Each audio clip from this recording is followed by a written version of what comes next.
បាទជំរាបសួរពុកម៉ែបងប្អូនទាំងអស់គ្នាស្វាគមន៍មកកាន់វីដេអូរបស់ខ្ញុំគឺការថែទាំដំណាំធូរ៉េនមានជាការដាក់ជីហើយនឹងពូន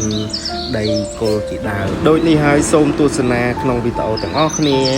បាទជាដំបូងយើងដាក់ជីអាចគោព័ទ្ធជុំវិញគល់ដែលឃ្លាតពីគល់ហ្នឹងខ្ទង់ចន្លោះ3សង់ទីដល់យើងមិនត្រូវដាក់អឹបនឹងគល់ទេបងប្អូនព្រោះជីអាចគោវាអាចមានតកៅដួង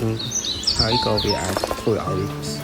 ទៅដួងស៊ីគល់ការ៉េតរបស់យើងផងដែរបន្ទាប់ពីដាក់ជីហើយយើងក៏បានយកដីដែលមានជីជាតិយកមកគ្របពីលើជីហើយពូតឲ្យខ្ពស់ធ្វើជាអាងរបស់គល់ធូរ៉េតដើម្បីយើងងាយស្រួលពេលដែលយើងស្រោចទឹកទៅវាមិនហូរចេញណាបងប្អូន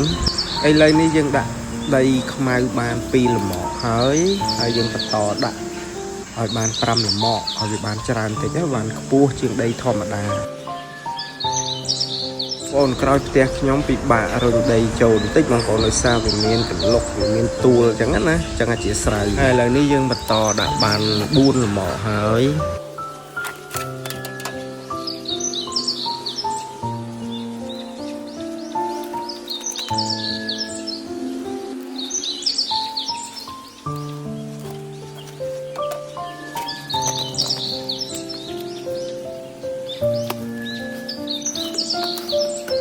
ឥឡូវនេះដីចំនួន5លំមកយើងបានដាក់រួចរាល់ហើយបងប្អូនតោះយើងចាប់ផ្ដើម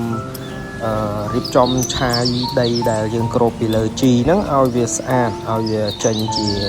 រូបរាងរង្វង់ហើយកឡូកដាលដោយលក្ខណៈបាតផ្ទះណាបងប្អូនសំណុកយើងដាក់ទឹកបញ្ចូលទៅគឺវានៅក្នុងគល់នឹងហើយជ្រាបទៅក្រោមកុំឲ្យវាហៀចេញទៅខាងច្រើនពេកបងប្អូន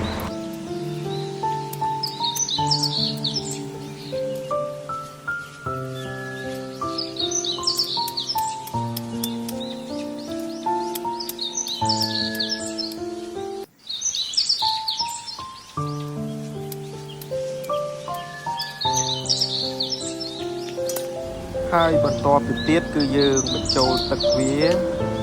សាក់លបងដាក់ទឹកឲ្យដីដែលយើងទៅតែដាក់ហ្នឹងវាហាប់ក៏ដូចជាជីហ្នឹងវាអាចរីកបងប្អូន